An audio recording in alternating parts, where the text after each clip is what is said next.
റാം നാരായൺ റാം. നമുക്ക് ഇപ്പോൾ എന്താണ് ചെയ്യേണ്ടത്?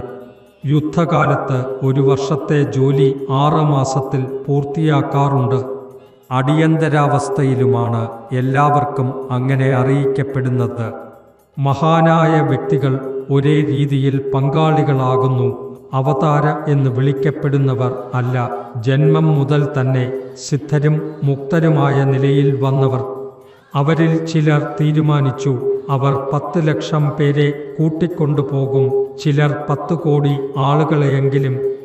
ഇഞ്ചിനായി എല്ലായും ബോഗികളും ഒരുക്കിക്കൊണ്ടുപോകുന്നത് ഒരാളിനും സാധ്യമല്ല. ബോഗിയെ ഇഞ്ചിനാക്കി മാറ്റിയാൽ അത് ക്ഷീണിച്ചു പോകും. ബോഗിയായിരിക്കുക തന്നെ ഉചിതം. എവിടേക്ക് ഇഞ്ചിൻ പോകും, ബോഗിയും അവിടെ തന്നെ പോയാൽ മതിയാവും. രുചികരമായ അനുഭവം ലഭിച്ചാലാണ് അതെന്നവണ്ണം സംഭവിക്കുന്നത്.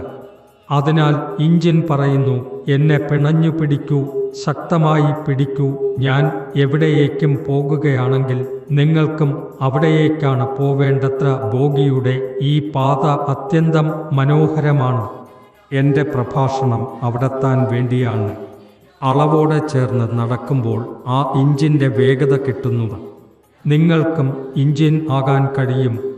ഓരോരുത്തരിലും ആ ശക്തിയുണ്ട്. ഇത് സൃഷ്ടിയുടെ നിയമമാണ്. അതിൽ പറയുന്നത്, നിങ്ങൾ ഈ ജോലി തുടരൂ, പിടിച്ചു നിൽക്കൂ, വിട്ടുകളയരുത്. ഞാൻ മുമ്പേ പറഞ്ഞിരിക്കുന്നു, ഓരോ ജോലിയിലും തടസ്സങ്ങളുണ്ടാകും. നമുക്ക് കാണാൻ കഴിയാത്തതുകളെയാണ് വിദേഹി അല്ലെങ്കിൽ വിദേശ ശക്തി എന്ന് വിളിക്കുന്നത്. അവ ശക്തികൾ എപ്പോഴും നേരിട്ട് തടസ്സം സൃഷ്ടിക്കില്ല, പക്ഷേ അശാന്തി ഉളവാക്കും.